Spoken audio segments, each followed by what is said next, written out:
Welcome to this Jeremy Bamber and White House Farm podcast.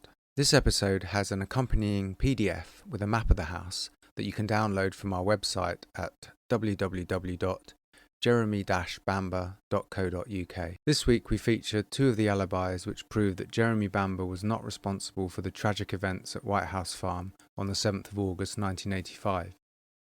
Both issues revolve around the fact that Jeremy Bamber's sister, Sheila Caffell, was alive and active inside the house, whilst Jeremy was standing outside in the company of the police. The evidence we refer to in this episode has been taken from the disclosed case material released to Jeremy's campaign team in 2011. First issue is the reference to a conversation between police and someone within the house at 05:25 a.m. The second reveals that a 999 emergency call was made from within the house at 06:09 a.m. and was uncovered in 2002 by the Metropolitan Police.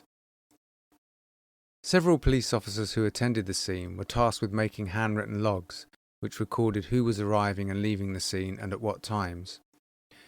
There are also other handwritten logs which recorded all radio messages and other verbal exchanges. Along with these were logs which recorded the actions of the many police officers from an assortment of units who were present outside the house.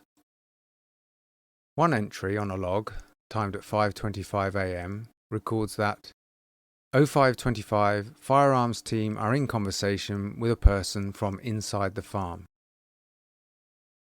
This wording on the log strongly suggests that this conversation must have been a two-way exchange of words. Otherwise, why describe it as a conversation? It could not have been simply that the police were challenging the property with a loud hailer and receiving no response. Conversation is, by definition, an exchange of words between two or more people. The person in the house involved in the conversation must have been Sheila. Jeremy was outside the house with police officers who were equipped with radios. Therefore, anything they needed to discuss with him, or needed to ask, would have been done face to face. Essex police have never disclosed what this 5:25 a.m. conversation was about, or indeed who they were talking to.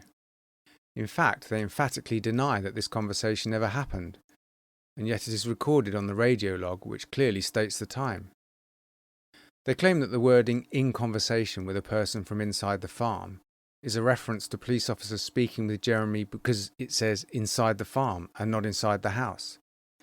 But why would the police go to the trouble of making an entry on the radio log at that specific time if it was Jeremy they were talking to, as they had been speaking to him since he arrived at the scene hours earlier? If, as Essex police claim, they were talking to Jeremy, and it was regarding something so important that it had to be noted down on the radio log, why is there no record of what the important information he gave to them was? And why did no police officer refer to this supposed exchange in any disclosed witness statement?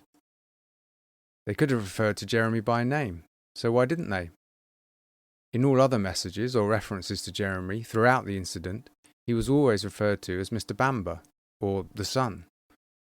There is only one explanation, and this is that it was Sheila they were in conversation with, as she was almost certainly the only person alive in the farmhouse at 5:25 a.m.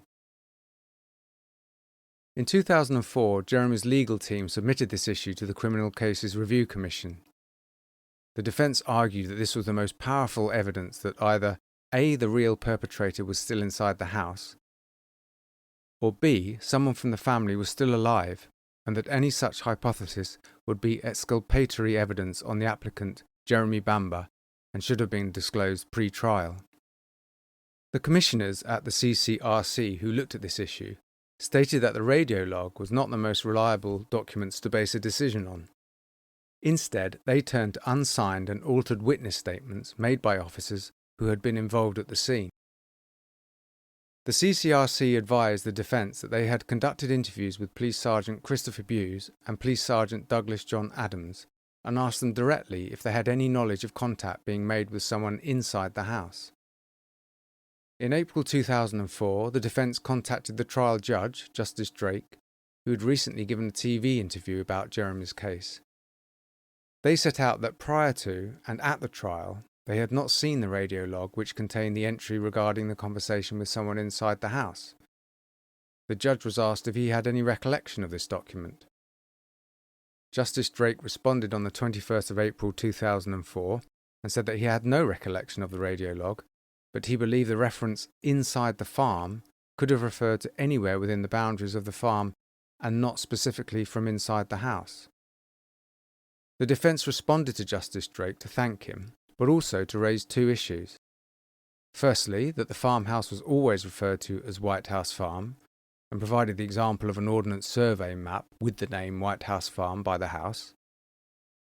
And this was how the house was commonly known, and the defence could find no examples where the house was just referred to as White House.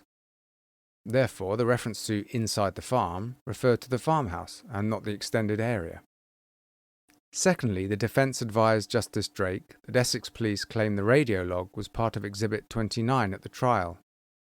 In a letter to Justice Drake, the defence stated, "It seems inconceivable to us that such an experienced High Court judge as yourself, an experienced Queen's Counsel, and now a Circuit Court judge, and an eminent Queen's Counsel, all could have simply forgotten that the radio log was part of Exhibit 29. Your Lordship perhaps now sees the difficulties that we are encountering in a quest for justice for Mr. Bamber." In his response, the judge simply reiterated that he believed that the conversation must have been with Jeremy Bamber. If the radio log pages which referred to the police being in conversation with someone from within the farm had been a part of Exhibit 29, it is very odd that no one, including the judge, had any recollection of seeing it. Had these pages been available at trial, it is certain that Jeremy's defence team would have questioned in depth the police officers involved and explored the significance of this message. Could it be that the police were lying about this log being part of Exhibit 29? In their consideration of this issue, the CCRC noted that they agreed with comments that were made by Justice Drake and concluded that the Commission has concluded that there is no reliable evidence confirming that there was anyone in the farmhouse who replied to any of the challenges issued by the TFU, and accordingly does not consider this matter to be capable of affording the Court of Appeal grounds to consider Mr. Bamber's conviction to be unsafe. It seems particularly odd that any mention of the conversation is not set out in any of the disclosed witness statements of anyone who attended the scene. However, many of the statements from the 77 individuals who we now know were at the scene have never been disclosed. Statements which we do have that refer to the loudhailer were made by PC Alexander Smart, who gave evidence in his typed statement that PC Collins and Delgado then began to call the house with the use of a loudhailer. PC Collins and PC Delgado made virtually word-for-word copies of each other's statement and said, "We commenced with the use of a loudhailer to call the house to make contact with any occupant." The unedited handwritten statements of these three firearm team officers have never been disclosed. Examination of all the logs created at the scene revealed that these challenges, made with the loudhailer, happened minutes after the time that the police had been in conversation with someone within the house. Every police officer who refers in evidence to a loudhailer being used to make challenges to the house states that these challenges were met with no response. There is now clear evidence that the conversation and the loudhailer challenges were two distinct and separate events. The first, the conversation, with an individual. The second, later challenges with the loudhailer, which met with no response. But yet again, as is the case with so many elements of the Jeremy Bamber case, it appears that these two separate actions, which received two different responses, have been merged. In doing so, Essex Police have managed to hide the fact that someone from within the house was speaking to the police minutes before the loudhailer challenges. Which officer was in conversation with someone in the house? Were further challenges made from a distance because Sheila threatened the police? We believe it is possible that rather than shouting through a window at the house, the conversation may even have taken place over the kitchen telephone, with the police possibly off-site and not at White House Farm. So why do we believe this to be the case? Throughout the morning, it is documented that the state of the telephone within White House Farm was changing from being engaged to being an open line. Several checks had been made of the telephone line of White House Farm throughout the morning between 3:42 a.m. and 5:50 a.m. when it was eventually connected to the police internal line for monitoring. The evidence demonstrates that the phone was initially engaged at 3:42 a.m., was an open line at 5:40 a.m., and was engaged again at 5:47 a.m. This is a clear indication that the phone was used, or at least the receiver removed from the base, on several occasions. Therefore, it is a strong possibility that the conversation was in fact over the phone, and the gist of the conversation was relayed by radio to the officers at the scene. During the conversation, threats may have been made which resulted in the challenges then being made by officers present at the farm using the loudhailer for safety reasons. It seems inconceivable that the police weren't constantly monitoring the phone line after their initial contact with British Telecom before 4 a.m, as it was their only connection into the house. The police admitted that the line was consistently listened to after it was directly connected to the police station at 5:50 a.m, but it would have been extremely negligent not to have done so before this time. If this was how the conversation did take place, then it enabled all the officers at the scene to truthfully deny that they had conversed with anyone in the house. Of course, this was not the whole story. However this conversation took place, it certainly was not the same event as the challenges made using a loudhailer. It is also peculiar that the CCRC questioned just 2 officers about the challenges made to the house in 2004. What was the purpose of interviewing P.S. Buse? He was not a member of the firearms team, and subsequent to his initial involvement, he would have been instructed to stay back from the house at the time police surveillance was being conducted. What did P.S. Buse tell the CCRC during his interview? He is not the most reliable of witnesses, as his explanation for who saw movement in the main bedroom window and what this movement was has continually changed over the years, and this will be discussed in another episode. P.S. Adams was a member of the firearms team, but as with the interview conducted with P.S. Buse regarding this, no transcript has been provided to the defence. Why did the CCRC accept the explanation of police officers years after the event, rather than the written evidence from the day? Especially so, as P.S. Buse, for one, can be shown to change his evidence repeatedly as the years have advanced. The practice of simply believing the police over the documented facts must stop in the interests of justice. A report released on the 8th of March 2021, known as the Westminster Commission, came as a result of an investigation into the CCRC by the All-Party Parliamentary Group for Miscarriages of Justice. This specific issue was raised, and the Cardiff University Innocence Project claimed that in some of its cases, the CCRC accepted the police account despite unexplained anomalies within the investigation. A publication from 2019, written by Professor Caroline Hoyle and Associate Professor Mai Sato, entitled Reasons to Doubt, Wrongful Convictions and the Criminal Cases Review Commission, was cited in the report. Hoyle and Sato concluded that it is likely that the CCRC has been a little too complacent in assuming that institutionalised corruption and misconduct by police is rare. It is now for us to raise the following questions. Why did the CCRC not interview PC Collins and Delgado to ask about the circumstance in which a loudhailer was used to challenge the house? Why did they not interview PC Alexander Smart, who stated they then used a loudhailer? Had the fact that a previous conversation had taken place been edited from his statement made in September 1985 prior to it being typed up? It is also clear that the CCRC never considered the possibility that the police referred to in the log as "in conversation" might not have been the ones at White House Farm, but those monitoring the situation off-site. Another important factor to take into consideration is that at approximately 05:30 a.m, an urgent telephone call was made to Inspector Montgomery by Firearms Officer Adams, who was at the scene with his team. This telephone call was requesting immediate firearms assistance. In his statement, Inspector Montgomery described that about 05:30 hours on Wednesday 7th of August 1985, I was off duty at my home address when I received a telephone call from HQ Information Room.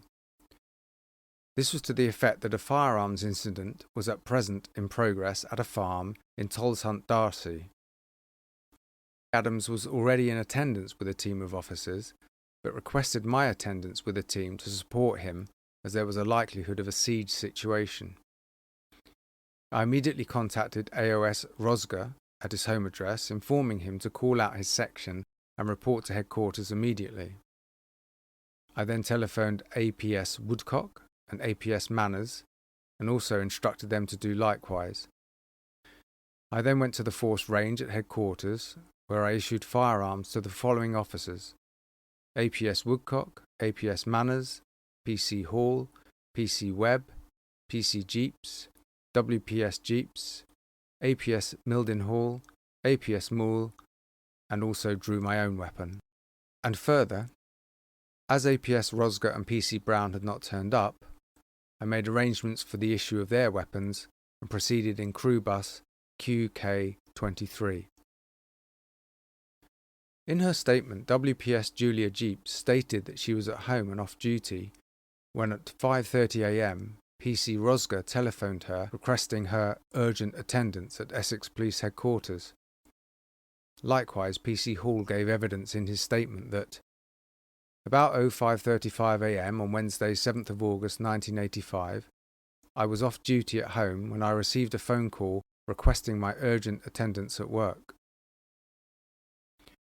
At the time the call was made to Inspector Montgomery at 5:30 a.m, there were already 15 police officers at the scene, which included a dog handler and 7 firearms officers. Something happened which triggered that urgent assistance was required from 3 additional units. And, as the reported conversation with someone within the house had taken place approximately 5 minutes earlier, it can only have been this which led to Adams making this urgent request for immediate backup. The second issue in this alibi episode concerns an emergency telephone call made from within White House Farm whilst the police were outside. At 6:25 a.m, an officer at the scene, probably Firearms Officer Sergeant Adams, requested 2 ambulances to attend White House Farm, one for immediate use and one for standby purposes. Within a minute, 2 ambulances had been arranged. But why did the police wait so long to request ambulances in the first place? What changed between 3:50 a.m, when the first officers arrived, and 6:25 a.m, that necessitated Sergeant Adams to require 2 ambulances at that particular time? The answer is simple. At 6:09 a.m, a 999 emergency call was made from White House Farm whilst Jeremy was standing outside in the company of numerous police officers. All records of the call and the statements of the officer who received it, PC Nicholas Milbank, were hidden. In addition, references to this emergency telephone call were deliberately manipulated in the police logs, and it appears that fraudulent entries were made in order to obscure the fact that this call had been received. This fresh evidence was uncovered by the Metropolitan Police during the Stokenchurch investigation in 2002, but they did not advise the defence of it, or the appeal court. The documentation involved was hidden behind public interest immunity restrictions, and therefore could not be disclosed. However, a change in the PII rules subsequently enabled this material to be disclosed in 2011. But it took a further 5 years of painstaking reading every one of the 347,000 pages of material in this disclosure before we stumbled across this evidence. As we said earlier, the state of the telephone changed throughout the morning between off the hook and engaged. Jean Rowe was the BT operator who checked the line on 2 occasions. In a statement, she gave evidence that, I can't be exactly sure of the time, but at about 4 a.m. on Wednesday the 7th of August 1985, I was at the switchboard when I received a call from the police headquarters in Chelmsford. I was asked to check the line of a Malden telephone numbered 860209 to see if there was anybody speaking or if the phone was off the hook. I then checked this line, and I could tell that the receiver was off the hook and the line was therefore open. There wasn't any speech, but I could hear a dog barking, and the noise was loud, so it appeared that the dog was near to the receiver. I couldn't hear any other noise at all. I then disconnected myself from the line and informed the caller that the receiver was off. The caller she referred to was PC West, who had earlier found the phone to be engaged at 3:42 a.m. The second time Miss Rowe checked the line at the request of the police, at approximately 5:40 a.m., she said the line was open and she could hear a slight moving noise.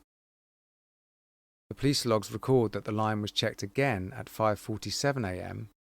by a person who Essex police have not disclosed the identity of, and it was now found to be engaged again.